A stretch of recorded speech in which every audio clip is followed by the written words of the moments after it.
அன்பான சகோதர சகோதரிகளே, இன்றைக்கு இயேசு கிறிஸ்துவின் இரண்டாம் வருகை என்னும் அந்த நாளை மறைக்கப்பட்ட சத்தியத்தை நாங்கள் வெளிப்படுத்துகிறோம், கண்டுபிடித்து சொல்லுகிறோம் என்று சொல்லி அந்த மறைக்கப்பட்ட சத்தியத்தை ஒரு வியாபார பொருளாக மாற்றிவிட்டார்கள். அதற்கேற்றாற் போல வருகை குறித்த சத்தியங்கள் ஆதியாகமத்தில் சொல்லப்பட்டு இருக்கிறது, வெளிப்படுத்தில் சொல்லப்பட்டிருக்குது, தானியேலில் சொல்லப்பட்டிருக்கு என்று சொல்லி சம்பந்தம் இல்லாத வசனங்களை எடுத்து பேசி வருகிறார்கள். அதன் மூலம் பயனடைந்து வருகிறார்கள். இதை குறித்து வேத வசனம் என்ன சொல்லுகிறது, நாம் என்ன செய்ய வேண்டும் என்பதைத்தான் இந்த செய்தியின் மூலம் நாம் பார்க்க போகிறோம். வாருங்கள் செய்திக்குள் போகலாம். கிறிஸ்து இயேசுவுக்குள் அன்பாக அழைக்கப்பட்ட அன்புக்குரிய சகோதர சகோதரிகளே, உங்கள் அனைவருக்கும் நம்முடைய பிதாவாகிய தேவனாலும் கர்த்தராகிய இயேசு கிறிஸ்துவினாலும் கிருபையும் சமாதானமும் உண்டாகட்டும் என்று வாழ்த்துகிறோம், வரவேற்கிறோம். இன்றைக்கு நாம் பார்க்க போகிற செய்தியின் தலைப்பு இயேசு கிறிஸ்துவின் இரண்டாம் வருகை என்னும் வியாபாரம் என்ற தலைப்பிலே நாம் பாடத்தை நாம் பார்க்கலாம், வாசிக்கலாம். அதற்கான வசனம் லூக்கா எழுதின சுவிசேஷம் 21வது அதிகாரம் 8ஆம் வசனத்தை கூட நாம் வாசிக்கலாம். அதற்கு அவர், நீங்கள் வஞ்சிக்கப்படாதபடிக்கு எச்சரிக்கையாயிருங்கள், ஏனெனில் அநேகர் வந்து என் நாமத்தை தரித்து கொண்டு நான் தான் கிறிஸ்து என்றும் காலம் சமீபித்தது என்றும் சொல்வார்கள், அவர்களை பின்பற்றாதிருங்கள். மத்தேயு 24ஆம் அதிகாரம் 5ஆம் வசனத்தை கூட வாசிக்கும் போது, ஏனெனில் அநேகர் வந்து என் நாமத்தை தரித்து கொண்டு நானே கிறிஸ்து என்று சொல்லி அநேகரை வஞ்சிப்பார்கள் அப்படின்னு சொல்லி நம்ம இந்த வேதத்துல வாசிக்கிறோம். இங்க இப்ப பார்க்கும்போது மத்தேயு 24ஆம் அதிகாரம் 5ஆம் வசனம் என்ன சொல்லுகிறது என்று பார்க்கும்போது, வஞ்சிப்பார்கள் என்று எழுதப்பட்டு இருக்கிறது. நம்ம லூக்கா 21:8 என்ன வாசித்தோம்னா ஒரு வரி கூடுதலாக அவர்களை பின்பற்றாதிருங்கள் என்றும் எழுதப்பட்டிருக்கிறது. இப்பொழுது வஞ்சிப்பார்கள் என்று சொன்னா ஏமாற்றுவார்கள் என்று சொல்லி அர்த்தம். இப்ப அவர்களை பின்பற்றாதிருங்கள் என்று சொல்லும் போது இது யாரை குறித்து சொல்லப்பட்டிருக்குது அப்படிங்கிறதான ஒரு கேள்வி நமக்கு எழும்பும். அப்ப இது யாரை குறித்து சொல்லப்பட்டிருக்கு என்று சொல்லி நாம் கண்டுபிடிக்கும் போது வேத வசனத்தை நாம் நன்றாக கூர்ந்து கவனிக்கலாம். மத்தேயில் வாசிக்கும் போது நானே கிறிஸ்து என்று சொல்லுவார்கள் என்று எழுதப்பட்டிருக்குது. லூக்காவில வாசிக்கும் போது நான் தான் கிறிஸ்து என்று சொல்லுவார்கள் என்று எழுதப்பட்டிருக்கு. அப்படி என்றால் இது யாரை குறிப்பிட்டு இந்த வசனம் சொல்லப்பட்டிருக்கு அப்படின்னு சொல்லி நம்ம பார்க்கும்போது, இதை குறித்து என்ன சொல்றாங்க அப்படின்னு சொல்லி பார்க்கும்போது, ஒரு சில, அதாவது ஒருவர் தன்னைத்தானே நானே கிறிஸ்து என்று சொல்லிக் கொள்வார். இப்படி அநேகர் உலகத்துல ஒவ்வொரு காலகட்டத்துல எழும்பி இருக்கிறாங்க. அவர்களை குறித்து தான் இந்த வசனம் சொல்லுகிறது என்று சொல்லி சொல்லுகிறாங்க. ஆனா வேத வசனம் அப்படி சொல்லுகிறதா என்று பார்த்தால் வேத வசனம் அப்படி சொல்லவில்லை, அவர்களை குறித்து சொல்லவில்லை. அது யாரை குறித்து சொல்லப்பட்டிருக்கு என்று சொன்னால், கிறிஸ்துவை ஏற்றுக்கொண்டு கிறிஸ்துவுக்குள் வருகிற, கிறிஸ்துவை ஏற்றுக்கொண்டு ஊழியம் செய்கிறவர்களை குறித்து தான் இந்த வசனம் இங்க சொல்லுகிறதுன்னு சொல்லி நாம பார்க்கிறோம். நன்றாய் கவனிங்கள், அந்த வசனத்தை கவனித்து பாருங்க. லூக்கா 21:8 ஏனெனில் அநேகர் வந்து என் நாமத்தை தரித்து கொண்டு என்று சொல்லி எழுதப்பட்டிருக்கு. அப்போ அநேகர் என்று சொல்லும் போது இது ஒரு தனி நபரை குறிக்கவில்லை என்பது நமக்கு தெளிவாக புரிந்து கொள்கிறோம். அடுத்தது பார்க்கும்போது என் நாமத்தை தரித்து கொண்டு என்று சொல்லும் போது அவருடைய நாமத்தை யார் தரித்து கொள்ள முடியும்? இப்ப வெறுமனே உலகத்திலிருந்து திடீர்னு வந்து நான் தான் கிறிஸ்து, நானே கிறிஸ்து என்று சொல்ல முடியுமா அப்படின்னு சொன்னா அப்படி சொல்ல முடியாதுன்னு சொல்லி பார்க்கிறோம். அப்ப யாருதான் நானே கிறிஸ்து, நான் தான் கிறிஸ்து என்று சொல்ல முடியும் அப்படின்னு பார்க்கும்போது வேத வசனம் சொல்லுகிறது. கலாத்தியர் 3ஆம் அதிகாரம் 7ஆம் வசனத்தை வாசிக்கும் போது, ஏனெனில் உங்களில் கிறிஸ்துவுக்குள்ளாக ஞான ஸ்நானம் பெற்றவர்கள் எத்தனை பேரோ அத்தனை பேரும் கிறிஸ்துவை தரித்து கொண்டீர்களே. யாரெல்லாம் கிறிஸ்துவுக்குள்ள ஞானஸ்தானம் எடுத்து வருகிறார்களோ அவர்களை கிறிஸ்துவை தரித்து கொண்டவர்கள் என்று வேதம் சொல்கிறது. இப்பொழுது நானும் கிறிஸ்துவை தரித்து கொண்டவன் தான், நீங்களும் கிறிஸ்துவை தரித்து கொண்டவர்களே. இப்படி ஞானஸ்தானம் எடுத்து கிறிஸ்துவை தரித்து கொண்டு கிறிஸ்துவுக்குள் இருக்கிறேன் என்று சொல்லி ஊழியம் செய்து கொண்டிருக்கிற இந்த ஊழியர்களை குறித்து தான் இந்த வசனம் இந்த இடத்துல குறிப்பிடப்பட்டிருக்கு என்று சொல்லி பார்க்கிறோம். இவர்கள் தான் உங்களை வஞ்சிப்பார்கள், உங்களை ஏமாற்றுவார்கள் என்று சொல்லி ஆண்டவராகிய இயேசு கிறிஸ்து இந்த இடத்துல குறிப்பிடுறத நாம் பார்க்கிறோம். எதற்காக இந்த எச்சரிப்பு கொடுத்தார் அப்படின்னு சொல்லி பார்க்கும்போது, சீசர்கள் கேட்கிறார்கள் ஆண்டவராகிய இயேசு கிறிஸ்து கிட்ட, அதாவது உலகத்தின் முடிவுக்கும் உம்முடைய வருகைக்கும், அவருடைய வருகைக்கும் உலகத்தின் முடிவுக்கும் அடையாளம் என்ன என்று சொல்லி சீசர்கள் கேட்கும் போதுதான் இந்த வசனங்களை, இந்த வார்த்தைகளை சொல்லிட்டு வர்றாருன்னு சொல்லி நம்ம பார்க்கிறோம். ஏன் அவர்களை பின்பற்றாதிருங்கள், அவர்கள் ஏமாற்றுவார்கள், எதனால அந்த வார்த்தையை சொன்னார் அப்படின்னு சொல்லி நம்ம பார்க்கும்போது, மத்தேயு 24ஆம் அதிகாரம் 36ஆம் வசனம் என்ன சொல்லுது பாருங்க. அந்த நாளையும் நாழிகையும் என் பிதா ஒருவர் தவிர மற்றொருவனும் அறியான், பரலோகத்தில் உள்ள தூதர்களும் அறியார்கள் என்று சொல்லப்பட்டிருக்கு. மார்க்குல குமாரனும் அறியான் என்று எழுதப்பட்டிருக்கும். அவருடைய வருகையை யாராலும் கணிக்க முடியாது என்று சொல்லும்போது, உலகத்தில் நடக்கிற ஒவ்வொரு சம்பவங்களையும் பார்த்து பார்த்து இது ஆண்டவர் வரப்போகிறார், ஆண்டவருடைய வருகை வந்து விட்டது, ஆண்டவருடைய வருகை வந்து விட்டது என்று சொல்லிக் கொண்டிருந்தோம் என்று சொன்னால், நாம என்ன செய்கிறோம் அப்படின்னா, நாம செய்ய வேண்டியதை செய்யாம செய்யக்கூடாததை நாம் செய்து கொண்டிருக்கிறோம் அப்படின்னு சொல்லி நாம பார்க்கிறோம். அப்ப நாம் என்ன செய்ய வேண்டியது செய்யாம செய்யக்கூடாததை செய்யறோம் அப்படின்னு பாத்தீங்கன்னா, மத்தேயு 25ஆம் அதிகாரம் 5ஆம் வசனத்துல நாம வாசிக்கும் போது இப்படி சொல்றாரு.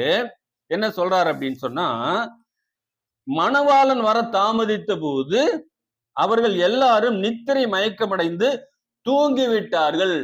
ஏன் அப்படி சொன்னார் அப்படின்னு சொல்லி பார்க்கும்போது, நாம எல்லாரும் என்ன பண்ணிருவோம்னா, நாம எல்லாரும் தூங்கிடுவோம். ஏன்னு சொன்னா, அதான் எழுப்பு இருக்கு, ஆள் இருக்குது, எச்சரிக்கை கொடுக்கறதுக்கு ஆள் இருக்கு, அதனால அவங்க எச்சரிக்கை கொடுப்பாங்க, அவங்க எழுப்புவாங்கன்னு சொல்லி நாம தூங்கிடுவோம். அதனால நீங்க அவங்கள பார்த்துட்டு இருக்காதீங்க அப்படிங்கிற ஒரு வார்த்தை தான் அந்த இடத்துல சொல்றாரு. ஏன் தூங்கிட்டாங்க அப்படின்னு சொல்லி பார்க்கும்போது, நாம ஒரு நேரத்தை நாம் எதிர்பார்த்திருந்தோம், அந்த நேரத்துல அவர் வரலன்னு சொல்லின உடனே நாம என்ன பண்ணிட்டோம்னா தூங்கிட்டோம். அதாவது நீங்க பாத்தீங்கன்னு சொன்னா, ஒரு 25 வருடத்துக்கு முன்பாக பார்க்கும்போது 2000 எல்லாம் எப்படி சொல்லியிருந்தாங்க அப்படின்னு சொல்லி பார்க்கும்போது, எல்லா இடத்திலுமே ஆண்டோடைய வருகை சமீபமாக இருக்கும் போது 2000 இந்த உலகம் அழிய போகுதுன்னு சொல்லிட்டு இருந்தாங்க. அப்போ பாத்தீங்கன்னு சொன்னா அநேக இடங்களில் இந்த பாட்டு பாடிட்டு இருக்கு. என்னன்னு சொல்லி, ராஜா வருகிறார் ஆயத்தமாவோம், இயேசு வருகிறார் எதிர்கொண்டு செல்லுவோம் என்று சொல்லி இந்த பாடலை அநேக இடத்துல ஒலித்து கொண்டிருப்பதை, இதுக்கேற்ற மாதிரி கொஞ்சம் விழிப்பாக கிறிஸ்தவ மண்டலம் இருப்பதை நம்ம பார்த்திருப்போம். அதுக்கப்புறம் பாத்தீங்க சொன்னா 2000க்கு அப்புறம் இயேசு கிறிஸ்து வரலன்னு தெரிஞ்சதுக்கு அப்புறம் என்ன ஆச்சுன்னா, மறுபடியும் எல்லாருமே தூங்கிட்டாங்க. ஏன் தூங்கிட்டாங்க? இப்படி இவங்க இருக்கிறாங்கல்ல, காலத்தை கணித்து சொல்லுகிறவர்கள் மறுபடியும் எச்சரிக்கை கொடுப்பாங்க, அவங்க நம்மளை எழுப்புவாங்க அப்படின்னு சொல்லி தூங்கிட்டாங்க. இப்ப பாத்தீங்கன்னா கொஞ்சம் சமீப காலமாக ஆண்டவராக இயேசு கிறிஸ்து வரப்போகிறார் என்று சொல்லி இந்த விஷயத்த சொல்லிட்டு இருக்காங்கன்னு சொல்லி நாம பாக்குறோம். இப்போ இவங்க என்ன எச்சரிப்பை கொடுக்கிறாங்க அப்படின்னு சொல்லி பார்க்கும்போது, ஆண்டவராக இயேசு கிறிஸ்து நாம் ஏற்கனவே வாசித்த லூக்கா 21ஆம் அதிகாரம் 8ஆம் வசனத்துல கடைசியில என்ன சொல்றாரு அப்படின்னா, காலம் சமீபத்தது என்று இவங்க சொல்லுவாங்க. காலம் சமீபத்ததுன்னா ஆண்டவர் வரப்போறாரு, நேரம் ஆயிடுச்சுன்னு சொல்லுவாங்க. அதனால் அவர்களை பின்பற்றாதிருங்க அப்படின்னு சொல்றாரு. ஆண்டவரை இயேசு கிறிஸ்து முன்கூட்டியே சொல்லிட்டார். ஏன் அதை சொன்னாரு அப்படின்னு சொல்லி பார்க்கும்போது பாருங்க, அவங்க என்ன எச்சரிப்பு கொடுக்குறாருன்னா, சமீபத்துல பாத்தீங்கன்னா 2000 எல்லாம் ஒரு கொரோனா வந்தது. கொரோனாங்கிற கொள்ளை நோய் வந்தது. அப்ப கொள்ளை நோய் வரும்போது என்ன சொன்னாங்க பாருங்க, அந்நாட்களில் அவரு கொள்ளை நோய் வரும்னு சொன்னாரு. இப்போ உலகம் முழுவதுமாக கொள்ளை நோய் வந்தாச்சு, லாக்டவுன் போட்டாங்க, யாருமே வெளியில போக முடியாத சூழ்நிலை வந்துருச்சு. இதுதான் ஆண்டவருடைய வருகை என்று சொல்லி கொண்டிருந்தாங்க. அப்புறம் பாத்தீங்கன்னா அதுக்கப்புறம் அதெல்லாம் முடிஞ்சதுக்கு அப்புறம் இஸ்ரவேலில யுத்தம் நடக்குது பாருங்க, ஆண்டவருடைய வருகை சமீபம் ஆயிடுச்சு அப்படின்னு சொல்லி கொண்டிருந்தாங்க. அதுக்கடுத்து என்ன ஆச்சுன்னு பாத்தீங்கன்னு சொன்னா, இப்போ அங்கங்க யுத்தங்கள் நடந்து கொண்டிருக்குது, இது 3ஆம் உலக யுத்தம் வரப்போகுது, ஆண்டவர் வரப்போறார் அப்படின்னாங்க. அப்புறம் இந்த ஒன் வேர்ல்டு ஆர்டர் வந்துருச்சு, அந்த கிறிஸ்து வரப்போறான் அப்படின்னு சொல்லி இதை குறித்தே சொல்லி கொண்டிருந்தாங்க. இவங்க காலத்தை என்ன பண்ணிட்டு இருந்தாங்க, இதை பார்த்து அடையாளத்தை பார்த்து சொல்லிட்டு இருந்தாங்க. நம்முடைய ஜனங்களும் இதையே கேட்டுக்கொண்டிருந்தாங்க ஆவலான்னு சொல்லி நம்ம பார்க்கணும். இப்போ நமக்கு என்ன தோணும்னா, இப்படி ஒரு எச்சரிப்பு கொடுக்கிறது, இதையெல்லாம் பார்த்து சொல்றது நல்ல விஷயம் தானே அப்படின்னு சொல்லி நமக்கு தோணும். நல்ல விஷயம் தானே தோணும். ஆனா இதுல ஒரு ஆபத்து கூட இருக்குது. என்ன ஆபத்து இருக்கு அப்படின்னு சொன்னா, அவர் என்ன சொன்னாரு, அந்த நாளை பிதா தவிர குமாரனும் அறியான் என்று சொல்லி இருக்கும்போது, நாம் இந்த காலத்தை பார்த்து கணித்து சொல்லுவது நமது வேலை அல்ல, அது வேதத்துக்கு புறம்பானது. ஏன்னா ஏற்கனவே அவர் சொல்லிட்டாரு, காலத்தை கணித்து கொண்டு இருக்காதீங்க அப்படின்னு சொல்லி அவர் சொல்லிட்டாரு.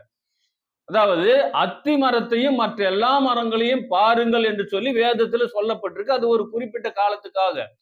ஆனாலும் நீங்க அதையே உற்று பார்த்துட்டு இருங்க, ஒவ்வொரு நேரமும் அதையே பார்த்துட்டு இருங்கன்னு சொல்லி வேதத்துல அவர் எங்குமே அவரு சொல்லலன்னு சொல்லி நாம பாக்குறோம்.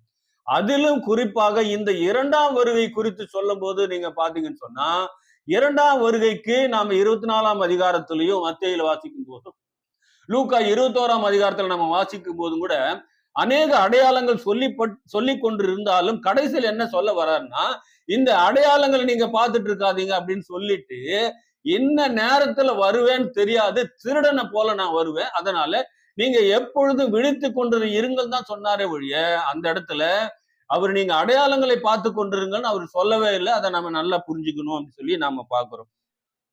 அதாவது இப்படி காலத்தை கணித்து சொல்வது எப்படி இருக்கு தெரியுமா?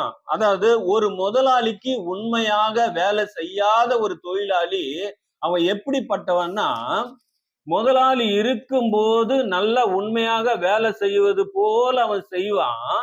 ஆனா முதலாளி வெளியே போயிட்டாருன்னு வச்சுங்களேன், அவன் எப்படி இருப்பான்னா, அப்பாடா முதலாளி வெளியே போயிட்டாரா, சரி கொஞ்ச நேரம் நம்ம என்ன பண்ணுவோம், இவ்வளவு நேரம் வேலை செஞ்சு போதும், கொஞ்ச நேரம் நம்ம ரெஸ்ட் எடுப்போம் அப்படின்னு ரெஸ்ட் எடுப்பான். அதே நேரத்துல தன்னுடைய வேலை ஏதாவது இருந்தா பார்த்துட்டு இருப்பான், மற்றவர்களோடு பேசி அரட்டை எடுத்து கொண்டிருப்பான், இல்லைன்னா போன்ல யாருக்கிட்டையாவது பேசிட்டு இருப்பான். அப்ப முதலாளி வராருன்னு தெரிஞ்சதும் என்ன செய்வான் அப்படின்னு சொன்னா, முதலாளி வராருன்னு தெரிஞ்சா உடனே வந்து உண்மையாக வேலை செய்வது போல அவன் நடித்து கொண்டிருப்பான். இப்ப பாத்தீங்கன்னா இதுக்கு ஒரு ஆளையும் செட் பண்ணிருப்பான், ஒரு காவலாளிய, ஒரு கைக்கூலியை செட் பண்ணிருப்பான். முதலாளி வராரான்னு பார்த்து சொல்லுன்னு.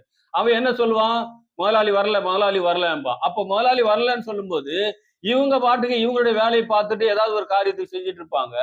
அவன் முதலாளி வராருன்னு அவங்க சொன்ன உடனே அங்கிருந்து ஒரு எச்சரிக்கை கொடுப்பான், முதலாளி வராருன்னு. அப்ப அந்த எச்சரிக்கை கொடுத்த உடனே இவங்க என்ன செய்வாங்க அப்படின்னா, அந்த நேரத்துல வந்து உண்மையா வேலை செய்யற மாதிரி அவங்க செய்வாங்க, நடிப்பாங்கன்னு பாக்குறோம். இப்ப நம்ம பல இடத்துல இது எல்லாத்தையுமே நாம பார்த்திருக்கிறோம். இதெல்லாம் ஒண்ணும் புதுசு இல்லை. அப்போ இப்படி என்ன செய்வான்னா, அந்த காவலாளிங்கிற அந்த கைக்கூலி இப்படி முதலாளி வராருன்னு சொல்லி எச்சரிக்கை கொடுக்கும்போது அவங்க வந்து உண்மையா வேலை செய்து போல நடிப்பாங்க.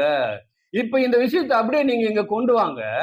நமக்கு என்ன சொல்லியிருக்காரு, அவர் வரும் நாள் தெரியாது அப்படின்னு சொல்லும் போது, எப்பொழுதும் விழிப்புடன் இருங்கன்னு என்று சொல்லும் போது, நாம் இந்த காலத்தை கணித்து சொல்றவங்களை நாம் பார்த்துட்டு இருந்தா நாமளும் எப்படி இருக்கோம்னா இப்படிதான் இருக்கிறோம். ஒரு முதலாளிக்கு உண்மையாக இல்லாத ஒரு ஊழியக்காரனா தான் அதேவுடைய பிள்ளைகளா தான் நாம இருக்கிறோம்னு சொல்லி பாக்குறோம். அப்போ அந்த கைக்கூலி அந்த காவலாளி சொல்றது போல முதலாளி வராருன்னு பார்த்து எச்சரிக்கை கொடுப்பது போலதான் இவங்க அவருடைய நாமத்தை தரித்து கொண்டிருக்கிற ஊழியக்காரங்க என்ன சொல்றாங்கன்னா, இப்போ ஆண்டவராக இயேசு கிறிஸ்து இரண்டாம் வருகையில வரணும்னா அதுக்கு முதல்ல என்ன சம்பவிக்கணுமா, முதல்ல அந்தி கிறிஸ்து வரணும். அப்ப அந்தி கிறிஸ்து வந்தா 7 வருஷம் அவரு அரசாளுவான். அப்போ 7 வருஷம் அரசாளும் போது அந்த வருஷம் பாதியில, அதாவது 3 வருஷத்துல என்ன பண்ணுவான், அப்பொழுதுதான் அவன் தன்னுடைய சுயரூபத்தை காட்டுவான். ஒரு விக்கிரகத்தை கொண்டாந்து வச்சு எல்லாரும் இதை பணிய வேண்டும் என்று சொல்லுவான். அதுக்கப்புறம் தான் ஆண்டவராக இயேசு கிறிஸ்து வருகை வரும் அப்படின்ட்டு நாம சொல்லிட்டு இருக்கிறோம் இப்போ. அப்போ சொல்லும் போது நாம என்னதான் ஜனங்களுக்கு, தேவனுடைய ஜனங்களுக்கு நாம் என்ன சொல்றோம் அப்படின்னு சொன்னா, நாளைக்கே அந்தி கிறிஸ்துவுடைய ஆட்சி வந்தாலும், நாளைக்கே அந்தி கிறிஸ்து வந்தாலும் கூட ஆண்டவராக இயேசு கிறிஸ்து வர்றதுக்கு இன்னொரு 3.5 வருஷம் இருக்குது. நாம அது வரைக்கும் என்ன பண்ணலாம், அது வரைக்கும் பாவத்தில் உழன்று கொண்டிருக்கலாம், உலகத்தில் உழன்று கொண்டு நம்முடைய வேலையை பார்த்து கொண்டு நாம விருப்பம் போல நாம வாழ்ந்து கொண்டிருக்கலாம் அப்படின்னு சொல்ற மாதிரி தான் இது இருக்கு. அப்ப நாம என்ன செய்யறோம் அப்படின்னா, அவங்களுக்கு இப்படிப்பட்டவர்களுக்கு நாம உதவி செய்யறோமே ஒழிய நாம நன்மை செய்யல. அதனாலதான் சொன்னோம், இது காலத்தை கணித்து சொல்வது அது ஒரு எச்சரிக்கை மாதிரிதான் இருக்கும். ஆனா அதுல எப்படி ஒரு ஆபத்து இருக்குதுங்கிறதையும் நாம என்ன செய்யணும்னா நாம புரிஞ்சுக்கணும் அப்படின்னு சொல்லி பாக்குறோம். இப்படிப்பட்டவங்க என்ன பண்றாங்க, அதனாலதான் சொல்றாரு, இப்படிப்பட்டவர்களை நீங்க பின்பற்றாதிருங்க அப்படிங்கிற ஒரு விஷயத்தை அவர் சொல்லிட்டாருன்னு பாக்குறோம்.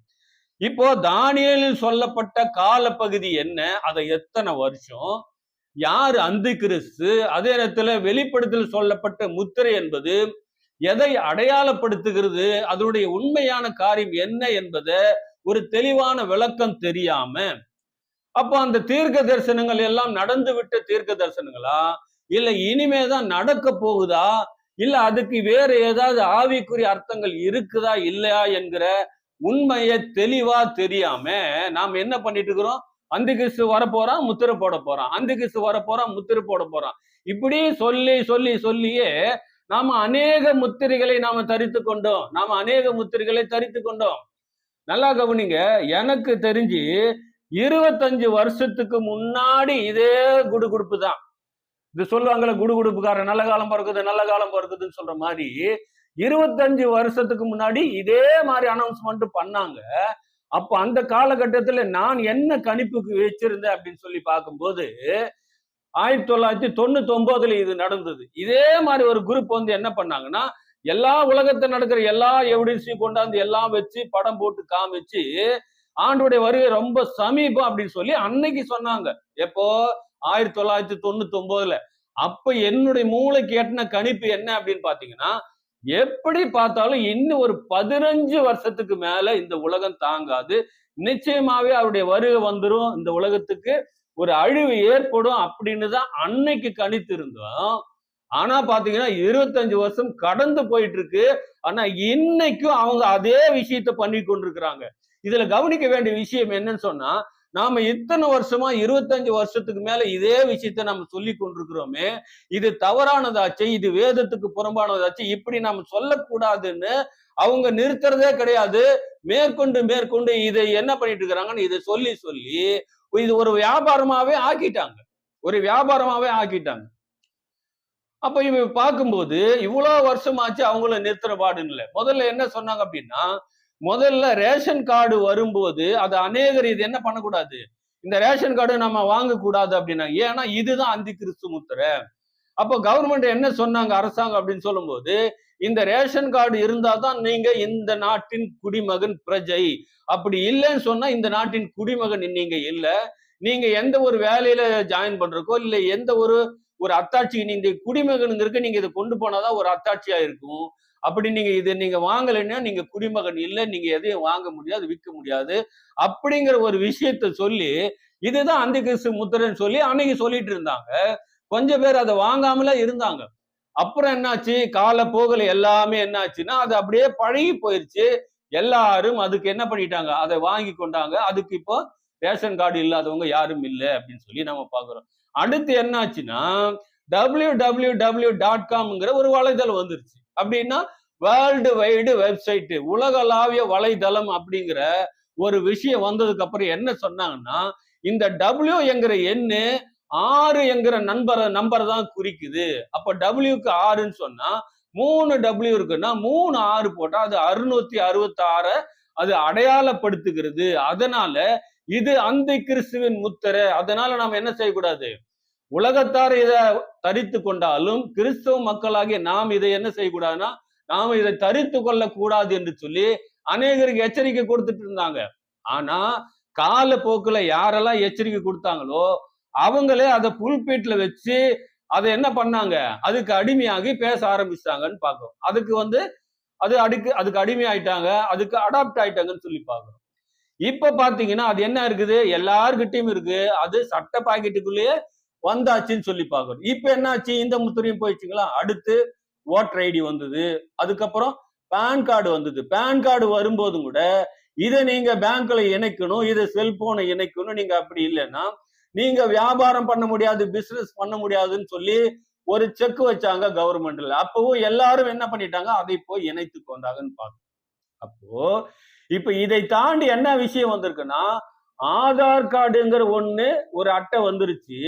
அந்த ஆதார் கார்டு இல்லாம யாருமே இருக்க முடியாதுங்கிற ஒரு சூழ்நிலைக்கு தள்ளப்பட்ட உடனே இந்த ஆதார் கார்டு வர்றதுக்கு முன்ன கூட என்ன சொன்னாங்க, இத பாத்தீங்கன்னா இந்த ஒரு 16 இலக்க எண்ணு 18 இலக்க எண்ணு இந்த எண்ணு வரப்போது நாம் இதை தரித்து கொள்ள. இது எல்லாருமே எல்லாருடைய அட்ரஸும் எல்லாருடைய கண்ட்ரோலும் ஒரு தனி மனுஷனுக்கு போக போகுது.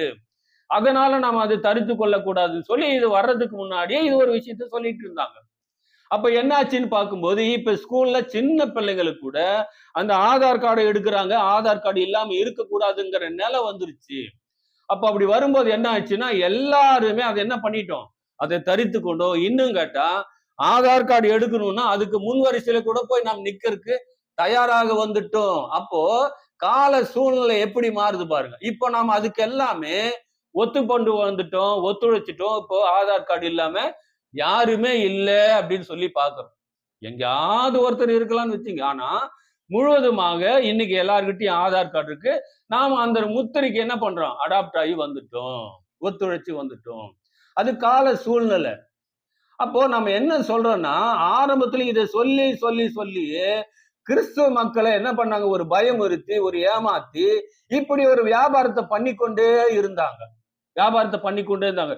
இதெல்லாம் கடந்து போச்சுங்களா? இப்ப என்ன ஆச்சுன்னா, இப்ப வேற ஒரு பிசினஸ கையில எடுத்திருக்காங்க. என்ன அப்படின்னா, ஏஐ டெக்னாலஜி வந்திருக்கு, பேசும் சிலை வந்திருக்கு. அதாவது சிப்பு கண்டுபிடிச்சிட்டாங்க. சிப்பு கூட கண்டுபிடிச்சிட்டாங்க. அது கையில குத்த போறாங்க, நெத்தியில போட போறாங்க, மூளையில வைக்க போறாங்க, தலையில தரிக்க போறாங்கன்னு சொல்லி இப்ப இந்த வியாபாரத்தை ஆரம்பிச்சிட்டாங்க. இப்ப இந்த வியாபாரம் பண்ண ஆரம்பிச்சிட்டாங்க. இது எவ்வளவு நாளைக்கு போகும்? இது இது எல்லாமே நாம் ஏற்கனவே எல்லாத்துக்குமே ஒத்துப்பட்டு வந்து இதெல்லாம் கடந்து போச்சுல்ல. அதே போல இதுவும் ஒரு நாள் எல்லாமே கடந்து போகும். என்ன ஒண்ணு, அது வரைக்கும் கிறிஸ்தவ மக்கள்கிட்ட இந்த வியாபாரத்தை அவங்க பண்ணிக்கொள்ளலாம்.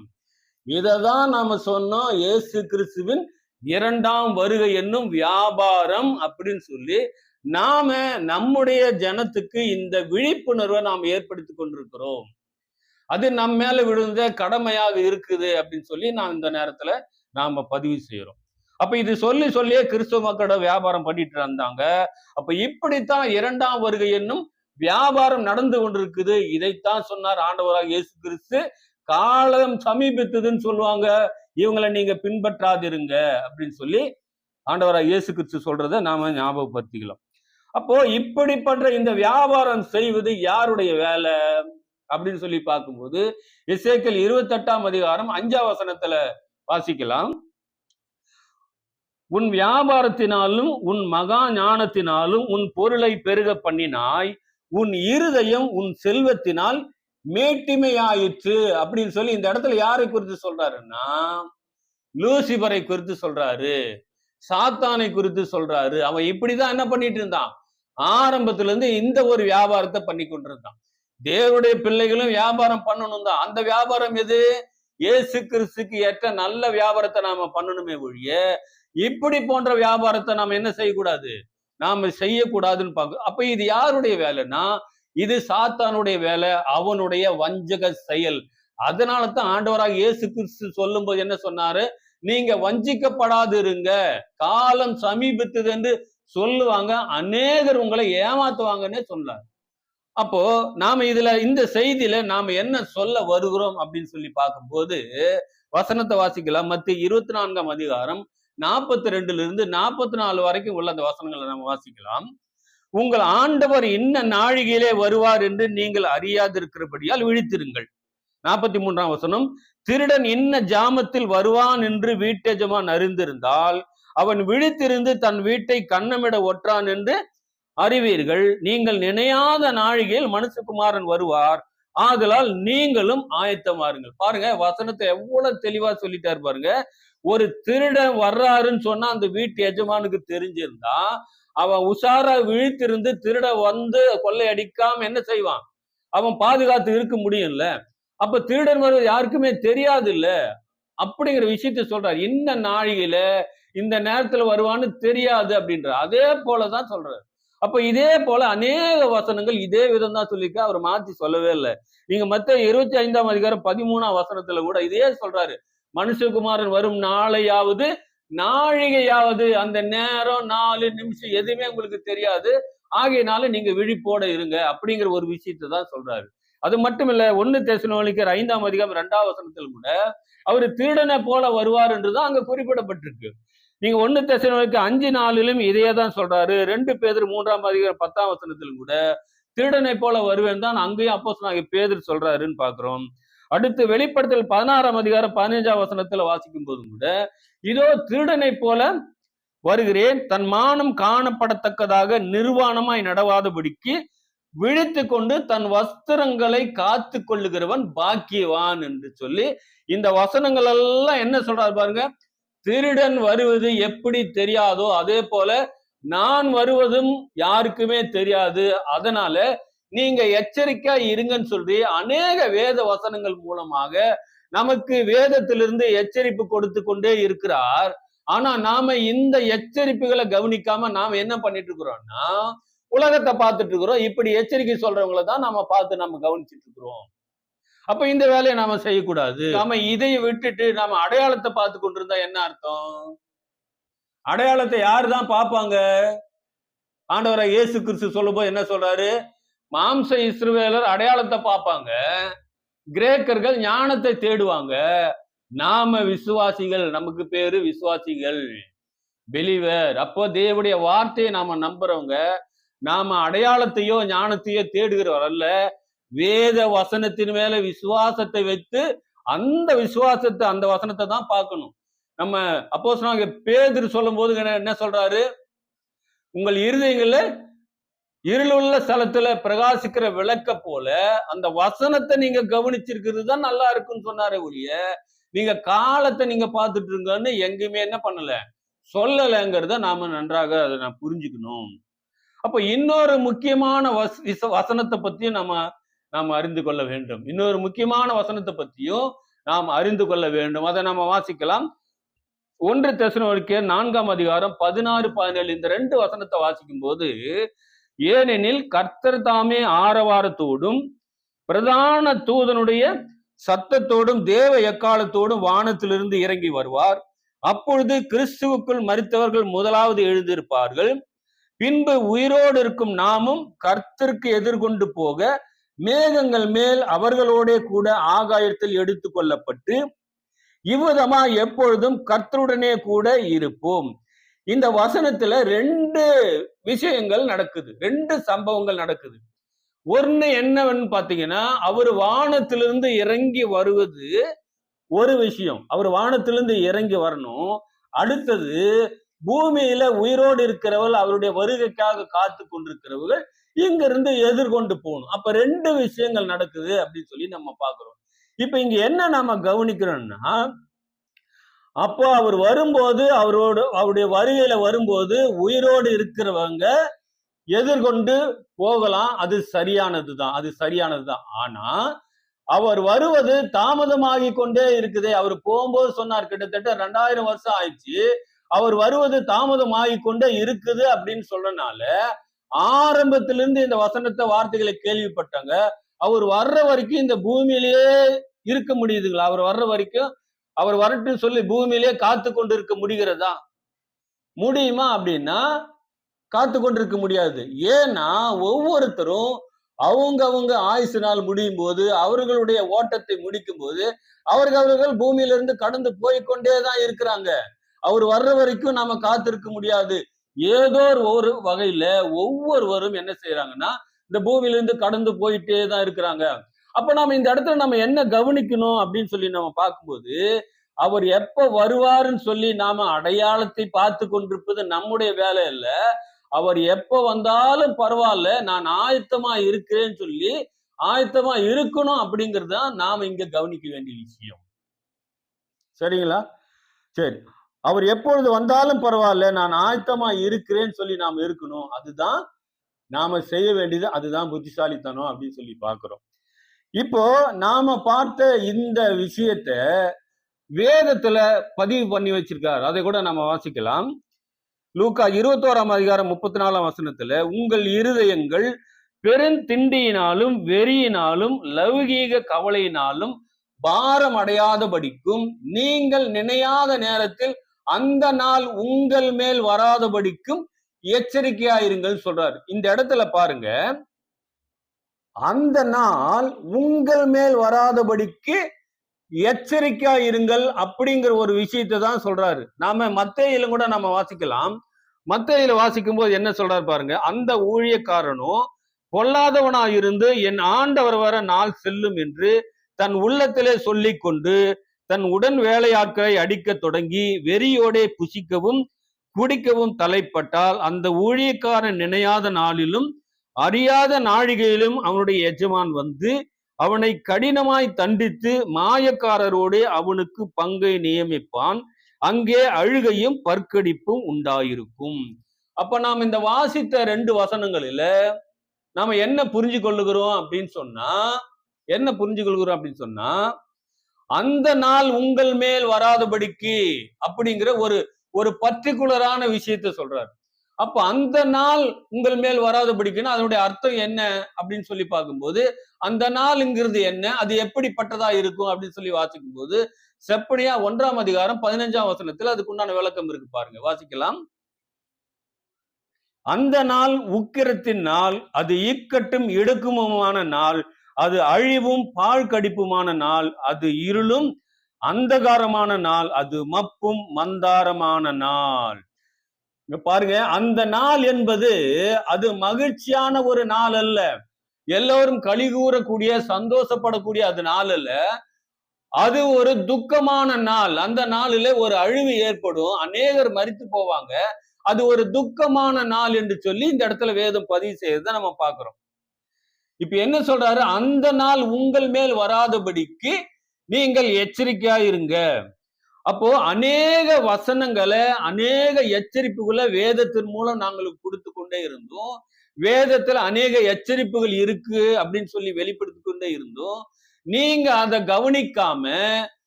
கவனிக்காம நீங்க ஆயத்தமா இல்லாம நீங்க எப்பவும் போல அவர் வரக்கு நாள் ஆகுன்னு சொல்லி நீங்க உலகத்துல இருந்து உலகத்திலே நாம உழண்டு கொண்டு இருந்தோம்னா என்ன செய்யுமா?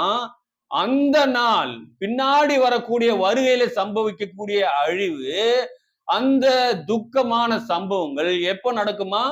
அது வரைக்கும் வெயிட் பண்ணாம இப்படி எல்லாம் யாரு இருக்கிறாங்களோ அவங்களுக்கு இந்த துக்கமான காரியங்கள் அழிவு சம்பவிக்கும்னு சொல்றாரு.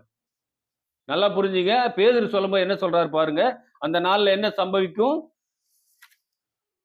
2 பேதுரு 3ஆம் அதிகாரம் 7ஆம் வசனம் வாசிக்கும் போது, இப்பொழுது இருக்கிற வானங்களும் பூமியும் அந்த வார்த்தையினாலே அக்கினிக்கு இரையாக வைக்கப்பட்டு தேவ பக்தி இல்லாதவர்கள் நியாயம் தீர்க்கப்பட்டு அழிந்து போகும் நாள் வரைக்கும் காக்கப்பட்டிருக்கு அப்படின்னு சொல்றாரு. அப்போ அவர் வருகையில தேவ பக்தி இல்லாதவர்களுக்கு என்ன நடக்கும்? கண்டிப்பா அழிவு நடக்கும் அப்படின்னு சொல்லி வேத வசனம் அங்க பதிவு செய்யுது அப்படின்னு சொல்லி நம்ம பார்க்கிறோம். அப்போ அந்த நாள் உங்கள் மேல் வராதபடிக்கு அப்படின்னு சொன்னா என்ன அர்த்தம்னா, பின்னாடி நடக்கக்கூடிய அந்த அழிவு என்பது ஒரு குறிப்பிட்ட ஜனத்துக்கு ஒட்டு மொத்தமா என்ன பண்ணும்? ஒரு குறிப்பிட்ட ஒரு பெரிய அழிவு நடக்கும். ஆனா அதுக்கு முன்னாடியே இப்படி நிர்விசாரமா இருக்கிறவங்க, அவர் வர்றதுக்கு ரொம்ப நாள் ஆகும், நாம இஷ்டத்துக்கு நம்ம உலகத்தில் உழன்று கொண்டிருந்து நம்முடைய காரியத்தை கவனிப்போம்னு சொன்னா, அந்த நாளில் வரக்கூடிய அழிவு என்பது, துக்கமான நாள் என்பது, அதுக்கு முன்னாடியே இப்படியெல்லாம் யாரு சிந்திச்சு செயல்படுறாங்களோ அவங்களுக்கு தனித்தனியா அந்த நாள்ல சம்பவிச்சிரும்னு சொல்றாரு. அது வரைக்கும் வெயிட் பண்ணாது. அது ஒரு தனியாக சம்பவிக்க வேண்டியது. அதுக்கு முன்னாக இப்படியெல்லாம் யார் இருக்கிறாங்களோ இந்த நினைப்புல, இப்படியெல்லாம் யார் பரிசுத்தம் இல்லாம இருக்காங்களோ அவங்களுக்கு இது தனியா சம்பவிக்கும்னு சொல்றா. அதை தான் நாம புரிஞ்சுக்கணும்.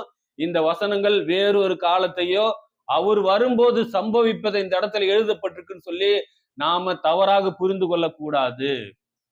தவறாக நாம புரிந்து கொள்ளக்கூடாது. 2திலையும் லூக்காலை வாசித்தோம், மத்தேயுவிலையும் நாம வாசித்தோம். இதன் மூலம் நாம என்ன புரிஞ்சு கொள்ளுகிறோம் அப்படின்னு சொன்னா, இப்ப பார்த்த வசனங்கள் மூலம் நாம என்ன புரிஞ்சு கொள்கிறோம் அப்படின்னா, ஒவ்வொருவருடைய மரணமும் அவர்களுக்கு 2ஆம் வருகை தானே. அப்போ ஒவ்வொருடைய மரணமும் அது 2ஆம் வருகை தான். 2ஆம் வருகை தான். அதை நாம புரிஞ்சுக்கணும்னு சொல்லி பார்க்கிறோம். அப்போ இங்க ஒரு விஷயத்தை நாம நல்லா கவனிக்கணும். ஏன் அப்படி நாம சொல்றோம்னா, ஒருவருக்கு மரணம் ஏற்படும் போது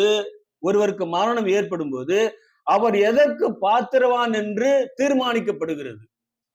அதாவது நாம என்ன நினைக்கிறோம்னா, எல்லாருமே நாம உயிர் தெழணும், கிறிஸ்துவோடு கூட இருக்கணும், பரலோகத்துல இருக்கணும், வாசம் பண்ணணும், அங்க போகணும்னு எல்லாருடைய விருப்பமாக இருக்குது. ஆனா எல்லாரும் அதை நோக்கி பயணம் செய்யறாங்களா அப்படிங்கறத இங்க கேள்விக்குறியா இருக்கு. அதை குறித்து தான் பார்த்துட்டு இருக்கோம். அப்ப அப்படி இருக்கிறவங்க, ஓட்டத்தை ஓடிக்கொண்டிருக்கிறவங்க மரிக்கும் போது, அப்ப அந்த மரணத்துல என்ன தீர்மானிக்கப்படுகிறது அப்படின்னு சொன்னா, இவர் பரலோகத்துக்கு பாத்துருவானா இல்ல இவர் கைவிடப்படுவாரா அப்படின்னு சொல்லி ஒவ்வொருடைய மரணத்திலையுமே அது தீர்மானிக்கப்படுகிறது. நாம அதுதான் வாசித்தோம். 1 தெசலோனிக்கேயர் வாசிக்கும் போது 4:16-17 என்ன வாசித்தோம்? அவர் மேகத்தில் வரும்போது தகுதியானவன் ஏற்றுக்கொள்ளப்படுவான், தகுதி இல்லாதவர்கள் கைவிடப்படுவார்கள். இப்ப அதே போல ஒருவர் மரிக்கும் போதும் அவர் பாத்திரவானாக இருந்தால், தகுதி உடையவராக இருந்தால் அவர் பரலோகத்துக்கு ஏற்றுக்கொள்ளப்படுவார். அப்ப அவர் பாத்திரவான் இல்லை என்று சொல்லும் போது அவர் கைவிடப்படுவார் அப்படின்னு சொல்லி பார்க்கிறோம். அப்ப இதுதானே அவருடைய வருகையில் சம்பவிக்க போகுது. இப்ப அவருடைய வருகையில் மட்டும் வேற என்ன நடக்குது? இதேதான் சம்பவிக்க போகுது. அப்போ ஒவ்வொருடைய தனிப்பட்ட மரணத்திலும் இதுதான் சம்பவிக்குது, இதுதான் சம்பவிக்க போகுது. இது அவருடைய வருகையை நாமே எதிர்பார்ப்பாரு. புரியுதுங்களா? ஒவ்வொருடைய மரணத்திலும் இதுதான் சம்பவிக்கிறது. ஒவ்வொருவருக்கும் மறிக்கும் போது அது இரண்டாம் வருகை தான். அப்படி இருக்கும்போது நாம் ஏன் அவருடைய இரண்டாம் வருகை எதிர்பார்த்து காத்து கொண்டிருப்பானே? அவர் எப்போது வருவார் என்று யாராலும் கணிக்க முடியாது. அவர் எப்பொழுது வருவார் என்று யாராலும் கணிக்க முடியாது.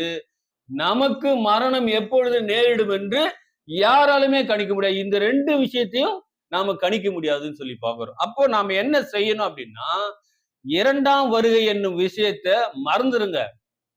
இரண்டாம் வருகை என்னும் விஷயத்தை மறந்துடுங்க. அது நடக்கும்போது அது நடக்கட்டும். நாம எப்பொழுதுமே ஆயத்தமா இருக்க வேண்டும் என்கிற அந்த ஆயத்தத்துல நாம் இருக்கணும் அப்படிங்கிற விஷயத்தை தான் நம்ம பார்க்கணும். அப்போ ஆயத்தமா இருக்க வேண்டும் என்று சொல்லும் போது நாம அதிர்ச்சியாக வேண்டாம். ஆயத்தமா இருக்குன்னா எல்லாத்தையுமே என்ன பண்ணணும்? இந்த உலகத்தை விட்டுணும், குடும்பத்தை விட்டுணும், ஆசபாசங்களை விட்டுணும், நாம செய்ய வேண்டியதை செய்யக்கூடாது, நாம உண்ண வேண்டியது உண்ணக்கூடாது, அப்படியெல்லாம் சொல்லப்படலை. நல்லா கவனிங்க. அப்படியெல்லாம் சொல்லப்படல. நாம எப்பொழுதும் செய்கிற அலுவல்களை, நம்முடைய வேலைகளை, நாம பூமியில் இருக்க போது செய்ய வேண்டிய பூலோக கடமைகளை நாம என்ன பண்ணுவோம்? நாம செய்து கொண்டே இருப்போம். நாம் செய்து கொண்டுதான் இருக்கணும். ஆனாலும் நாம என்ன செய்யணும்னா, நாம எப்பொழுதுமே ஆயத்தமாக இருக்க வேண்டும் என்று சொல்லி அந்த ஒரு சிந்தை, அந்த ஒரு நினைப்பு நமக்கு என்ன இருக்கணும்னா, நம்ம ஒரு சிந்தையில அந்த ஒரு தீ இருக்கணும். நாம் எப்பொழுதுமே நாம் இந்த அலுவல்களை, இந்த பூமிக்குரிய காரியங்களை செய்து கொண்டிருந்தாலும் நாம ஆயத்தமா இருக்கணும் அப்படிங்கிற ஒரு சிந்தை, ஒரு தீ, ஒரு நெருப்பு நம்முடைய சிந்தையில எரிந்து கொண்டே இருக்கணும். அது அணையாமல் பார்த்து கொள்ள வேண்டும். அது அணையாமல் பார்த்து கொள்ள வேண்டும். வாசிக்கலாம். 1 கொரிந்தியர் 7ஆம் அதிகாரம் 31ஆம் வசனம் வாசிக்கும் போது அப்போஸ்தலனாகிய பவுல் என்ன சொல்றாரு பாருங்க. இவ்வுலகத்தை அனுபவிக்கிறவர்கள் அதை தகாத விதமாய் அனுபவியாதவர்கள் போலவும் இருக்க வேண்டும். இவ்வுலகத்தின் வேஷம் கடந்து போகிறது. அப்ப இந்த உலகத்தை எப்படி அனுபவிக்க கூடாதான்? அதை நாம தகாத விதமாக அனுபவிக்க கூடாது அப்படின்னு சொன்னா, நமக்கு ஒரு வரைமுறை இருக்கு, ஒரு தகுதி இருக்கு. அதனுடைய அடிப்படையில நாம் என்ன செய்யலாம்? இந்த உலகத்துல வாழும்போது நாம அதை அனுபவிக்க வேண்டியதை நாம அனுபவிக்கலாம் அப்படின்னு தான் வேத வசனம் சொல்லுகிறது. அப்போஸ்தலனாகிய பவுல் சொல்றாரு அப்படிங்கிற விஷயத்த நாம பார்க்கிறோம். அப்ப இதன் மூலம் நாம என்ன புரிந்து கொள்றோம் அப்படின்னு சொன்னா, வருகையை எதிர்பார்ப்பது நம்முடைய வேலை இல்ல. வருகை எப்ப வரும்னு சொல்லி எதிர்பார்த்து கணித்து, காலத்தை கணித்து சொல்றவங்களை ஃபாலோ பண்றதும், அவங்களை பின்பற்றுறதும் நம்முடைய வேலை கிடையாது. நாம என்ன செய்யணும்? எப்பொழுதும் நாம் ஆயத்தமாக இருக்க வேண்டும் என்பதே நம்முடைய வேலையாக இருக்குன்னு சொல்லி பார்க்கிறோம். இன்னொரு வசனம் கூட வாசிக்கலாம். ஆமோஸ் என்ன சொல்றாரு பாருங்க இந்த வருகை குறித்து. ஆமோஸ் எழுதின தீர்க்கதரிசன புஸ்தகம், ஆமோஸின் தீர்க்கதரிசன புஸ்தகம் 5ஆம் அதிகாரம் 18ஆம் வசனம். கர்த்தருடைய நாளை விரும்புகிறவர்களுக்கு ஐயோ, அதனால் உங்களுக்கு என்ன உண்டு? கர்த்தருடைய நாள் வெளிச்சமாயிராமல் அந்தகாரமாயிருக்கும். அவர் என்ன சொல்றாரு பாருங்க.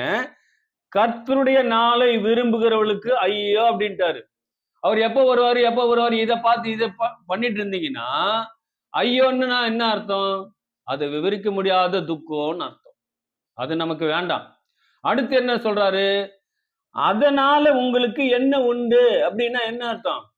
நீங்க பார்த்து கொண்டிருக்கிறதுனால உங்களுக்கு என்ன லாபம்னு கேட்கிறாரு. அதனால உங்களுக்கு என்ன லாபம் சொல்லிட்டு என்ன சொல்றாருன்னா, அந்த நாள் எப்படி இருக்காதாம்? அது வெளிச்சமா இருக்காது, அது அந்தகாரமா இருக்கும். வெளிச்சமா இருக்காதுன்னா என்ன அர்த்தம்? அது ஒரு சந்தோஷமான நாள் அல்ல, அது மிகவும் துக்ககரமான நாள். மத்தேயு 24ஆம் அதிகாரத்துல அவர் சொல்லும் போது என்ன சொல்றாரு? உலகம் உண்டானது முதல் இதுவரைக்கும் சம்பவியாத உபத்திரவம் நடக்கும்ன்றாரு. பாத்தீங்கல்ல, நமக்கு நல்லா தெரியும்ல. அப்ப அந்த நாள் மகிழ்ச்சியா இருக்காது, அது ஒரு துக்கமான நாள். அதனால வருகையை மறந்துருங்க.